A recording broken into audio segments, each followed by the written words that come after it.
Hi, and thanks for coming to watch this video.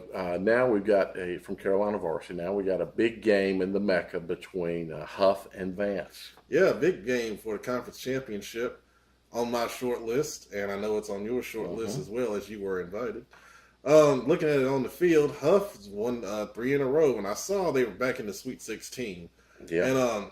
And they've only lost 3 games, and they lost them to tough teams. They lost to Mallard Creek. They lost to oh, good gracious, Vance. No, they played Vance. It's been a long day. Yeah. Stick with me. Brown? No, they beat Brown. They played Brown 2 weeks ago, and that's right, they did beat A.L. Butler early in the season. And another ranked Lake Norman. Lake Norman. All right, I was at that game. He was there. All exactly. Right. Lake so Norman. The point is, they've lost to good teams, right. and they've beaten the teams they should beat. Yeah. Obviously, they got to stop the passing attack. For Hough, they don't have the experience and depth in the secondary they've had in the past. So it's going to be tough for them to stick with Roberts and Carr and Hall and those guys on the outside and Hall working the intermediate stuff. And I think their best bet is they got to get to Fetty. Right. And they got to get to him with a 4-man rush and maybe 5-man pressure and bring one and keep everybody else back in coverage. The problem is Fetty is a dual threat guy. Yeah. So that he has the ability to break the pocket and make plays outside the pocket with his feet. Also with his arm when he breaks contained, so it's a heck of a challenge. And then Vance can run the ball as well. For Vance, I think you got to stop the running game.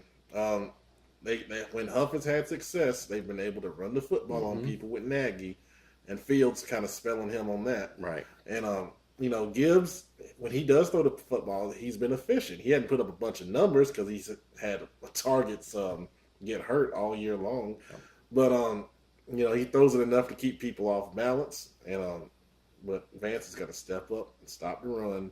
It's senior night. It's for the championship. They're at home.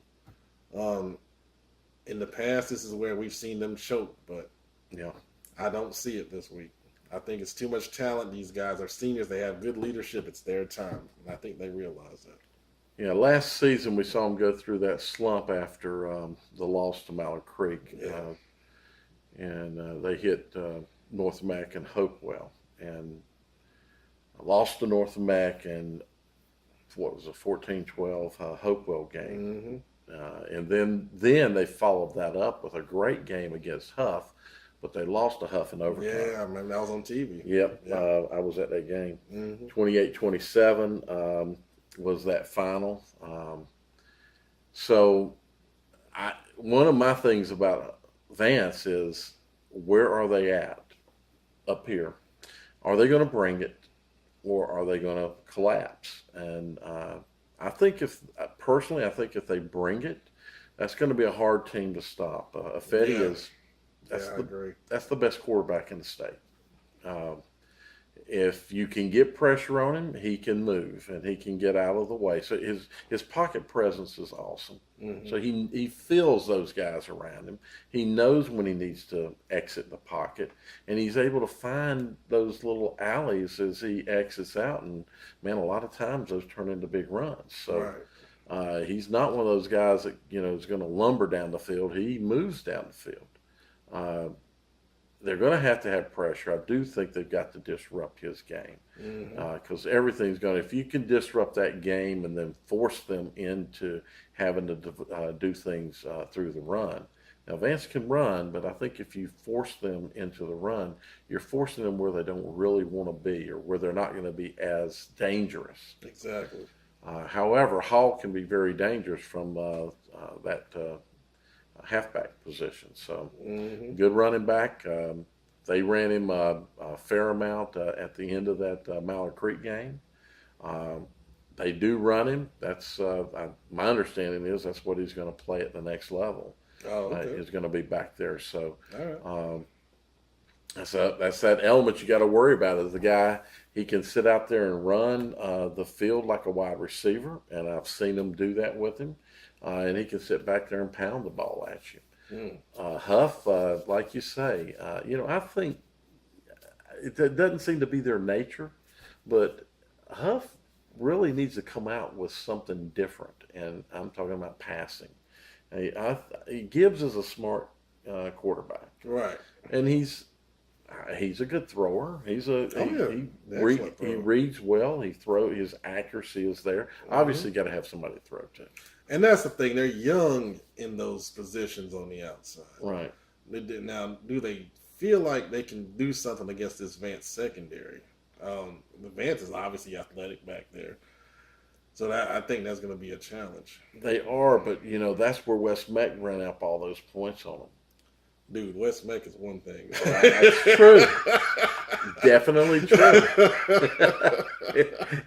I don't see any De'Ami Brown sitting on the Hough sideline. If we did, we know their name.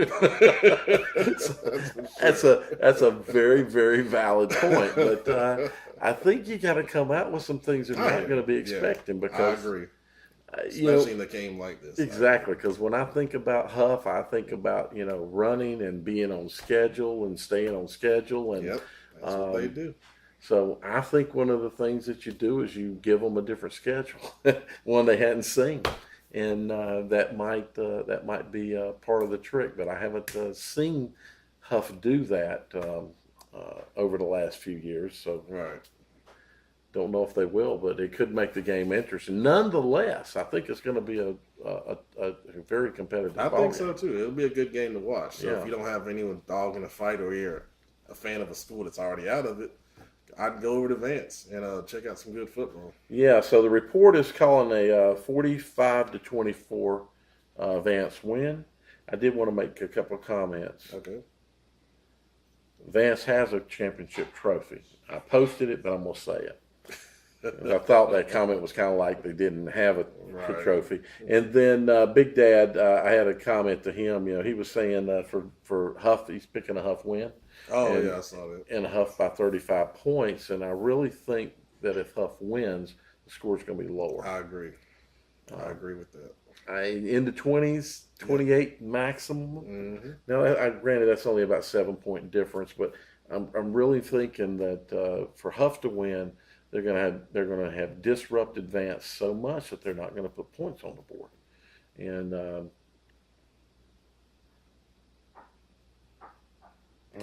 Trying to think of something. I'm sorry, but I can't think of it.